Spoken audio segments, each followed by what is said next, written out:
Yves Saint Laurent, luxus, glamour haute couture. Ikona francouzské módy, za kterou stojí křehký muž, pronásledovaný maniodepresí, často sklíčený a nejistý. Yves Saint Laurent, fascinující osobnost plná protikladů, stejně tak vášnivě milovaná jako nenáviděná.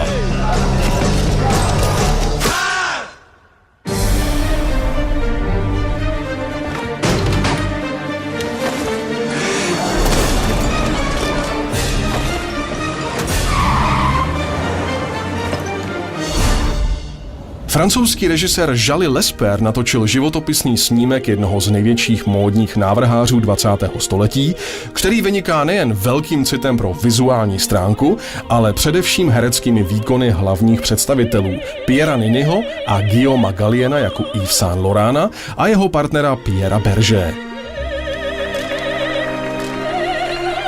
Nechte se jimi odvést do opojného jasu přehlídkových mód.